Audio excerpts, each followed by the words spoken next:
Olunaku olwaleero agambibwa okuba nti yatomera era n'aviirako okufa kwa mwana muwala Namboozo Sarah ng'ono ye suspect gwe bayita Inapat Genevieve. Olunaku olwaleero atwaliddwa mu kooti eya Chief Magistrates Court wali e Tororo era nga omulamuzi asobodde okuba nga ate amusindika ku remand paka ennaku z'omwezi nga 13. Kakati okusinziirira ku information evaayo bagamba nti fayiro eno ba processinga fayiro 2 era nga family yegamba nti waliwo fayiro eyali ya traffic saako ne fayiro eyali eya mada era nga bo baali basuubira nti engeri omukyalo ono gye bamuteebereza okuba nti yatomera omuntu waabwe ng'agenderedde ate nga n'emmotoka gye yali akozesezza yali erina tekinologiya asobola okuba nga ate amuyamba obutatomera muntu era nga bagamba nti yalina emmotoka ekika kya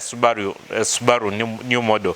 Kakati olunaku olwaleero family bavuddeyo ne bakubira bekikwatako naddala Office of the Director of Public Prosecutions wali e Kampala basobola okuba nga tebayingira mu nsonga zino kuba bagamba nti fayiro yaabwe ab'obuyinza naddala wali abali mu office ya DPP bali kuginafuya okusobola okuba nti balinako engeri gye bafevaringa suspect ono gwe bayita Inapat Genevieve yali akolera ku kitebe kya URA wali e Tororo. Abafamile bagamba nti bo baali basuubira nti fayiro ya mada ejja kuba processing wa bulungi Office of the Director of Public Prosecutions wali e Tororo basobola okuba nga ate bagiforwardinga mu kooti ne bagenza okuba nga ate beekennenya nga fayiro emu yokka eya reckless driving gye basobola okuba nga ate baweereza wali mu kooti. Kakati bo basaba bwenkanya era basabye abali mu buyinza basobola okuba nga ate bayingira mu nsonga zino.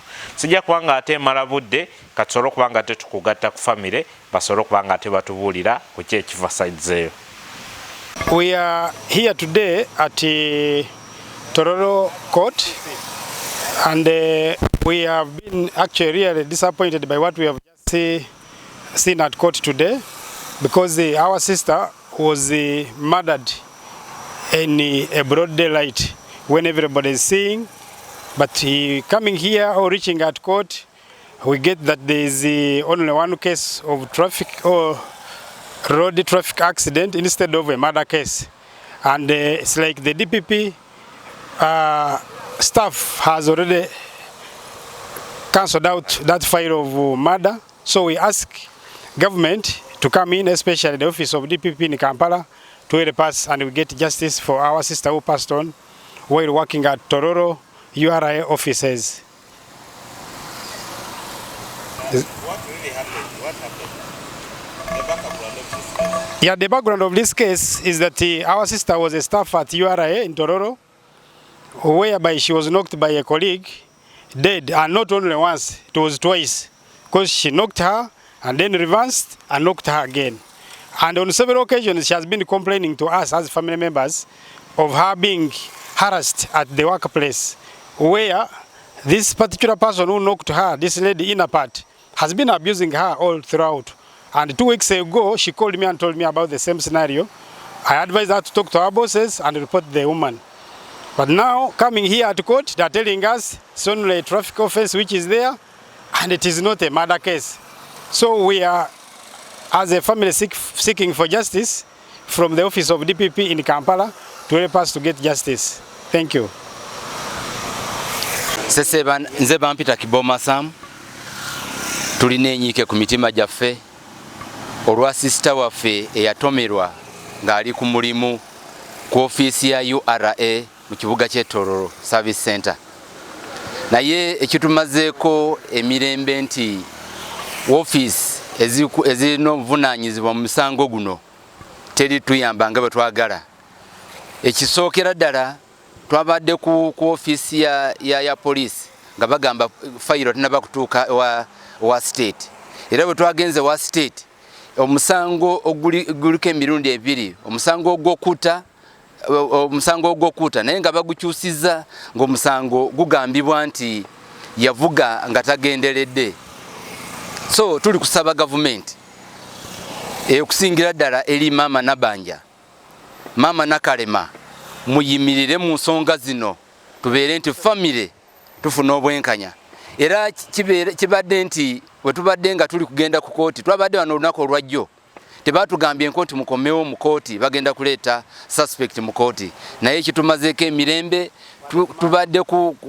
tubadde ku kooti nga tulaba baleeta suspect omuntu eyatta mwanyinaffe tusaba obwenkanya President Museveni bino byonna ebiseera biri walinga ojja mu ggwanga lino wagamba nti ogenda kulwanyisa ebintu ebifaanana bwe bityo enguzi mu kibuga ky'e Tororo wano si kya mulembe tusaba obwenkanya eri sister waffe ofisi ya IGP e Tororo tusaba otunuulira ensonga eno IGG Mama Nakalema Mama Nabanja bino ebintu by'Etororo wano obimanyi tubadde tusaba obwenkanya mu nsonga ya sister waffe eyawumudde nabaana nga batinadunga keeti mbe Tororo kwezirano ku kooti kulego musango gw'omwana weffe wese atomerwa ku URA bamulanga batinambozo Sara kwezire kuloda bwenkanya nekyembi tikoberano zina kuzinga kwezanga ku buli lunaku kwezano batikuba kiteberesa bujulizi kiuzire kusembezayo ngengolo bakusubiza bati ni muzee mugamba balikuza kuleta makanika kwa mu Minister of Works azapimbe motoka kubanga motoka ilimu esensa ni tracking device yolisa buli kitu kyabao batu bano baleka kukikola achoda kuzire kwa macho kino kutukwezanga bakikulanga koda kweze ku kooti kubone kina kiri ku police kina kiri kuza maso bamali bujulizi kuze mu kooti kikwiwunyisire kuza kola kudiye bati batusire omusibe mu police bamwidali balikumwira mu kooti ngafe kukikumanya koda kuza mu office yo state balikukulomera bati umuntu uyo musango bamutereka musango go reckless driving go traffic musango gwese amwitirako keguli niyo ni goda kubanga omwana ayise beni oba naye Tororo eno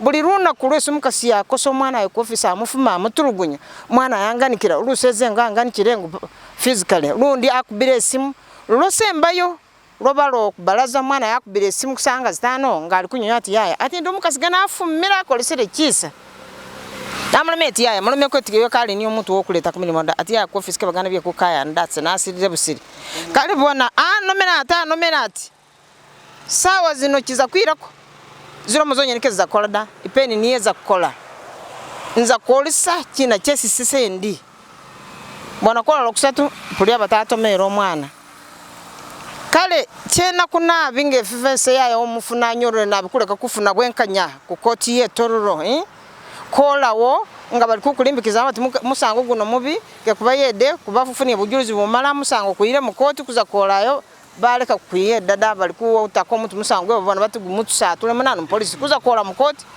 be bali kusabebero batatule kabula kudime kweze era kuleka kuchirako kweza febene kali kudira atule ne kusaba kuti government ikuwambireko ibone batu ikwe obwenkanya kubanga bero mukasuna nyo mwana no kala amanyati umwana no fana kali ko batu da bena kamwita eranga amusubiza ati inakwitewo zimiliyoni 3 zikumala zonyene zikumale wowe kala achikolere ngachigendera amanyati yani busobozi bukola kina bumala kusaba government maina banja baba Museveni DPP Kampala kusaba okuwambire bwenkanya baba okuyede ukwibine musangu no kuyede okuwe bwenkanya kubanga ngefe batu be asikulu kunyigirizwa ebe niyo byesimbere ko nabyo baba nasimire kubabulira.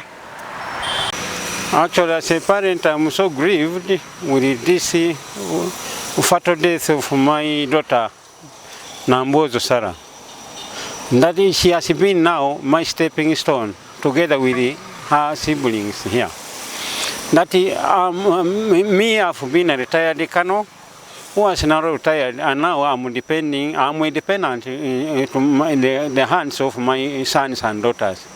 Now, in that, and unfortunately, this daughter of mine had divorced from the husband she had with some children. And these children are all now grown up. They need also welfare and actually welfare support, which requires a mother. Since the father had separated with the mother, we had never had any assistance from the father of the children. And now, coming here, verifying, making a follow-up to find out what really came, and the colleague Anapat knocked my daughter. Actually, we had never met Anapata lively. It is today when we were informed, and actually we were not informed officially by the police or by the DPP, but it is only one person who was also seen as a witness who saw what transpired on that fateful day, who tipped us that they have carried the victim and the suspect to court. And now, because we have our defense counsel who is now standing in our shoe, by the names of Counsel Joseph Massa.